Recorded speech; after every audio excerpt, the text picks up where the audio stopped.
Friends, ఈ video నచ్చినట్లయితే like చేయండి, సబ్స్క్రైబ్ చేయండి. కార్తీ బయటకు వచ్చి తన జీవితం కోసం ఆలోచిస్తూ ఉంటాడు. కొన్ని పరిస్థితుల వల్ల కొన్ని జీవితాలు మారుతాయి అనుకున్నాను, కానీ ఇలా మారుతుందని అస్సలు అనుకోలేదు అని చెప్పేసి చాలా ఆలోచిస్తూ కూర్చుంటాడు. దీప జీవితం కూడా ఇంతే కదా. దీపకి ఇప్పుడు భర్త ఉన్నాడు, కానీ తన భర్త దగ్గరికి తాను వెళ్ళలేకపోతుంది.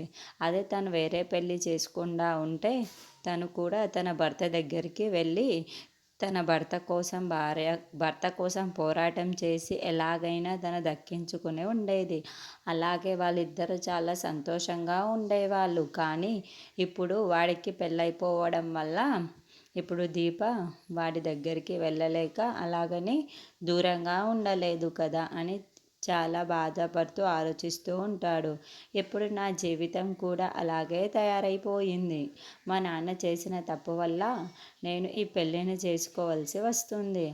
ఆ జ్యోత్స్న ఇష్టం లేకపోయినా సరే నేను జ్యోత్స్నతో పెళ్లి చేసుకోవాల్సిన అవసరం వచ్చింది అని సిద్ధపడుతున్నాడు. చాలా బాధపడి ఏడుస్తూ ఉంటాడు. ఇంతలో అక్కడున్న కార్తిక్ మాత్రం, ఎందుకు ఇలా జరుగుతుంది? మా నాన్న ఈ తప్పు కానీ చెయ్యకపోతే నా పరిస్థితులు వేరేగా ఉండేవి. ఇప్పుడు మా నాన్న ఇంకొక వ్యక్తిని పెళ్లి చేసుకోవడం వల్ల నేను దీనికి లొంగిపోవాల్సి వచ్చింది. ఎలాగైనా ఇప్పుడు జోష్ని పెళ్లి జరగాలి నాకు అని అనుకుంటూ ఉంటాడు.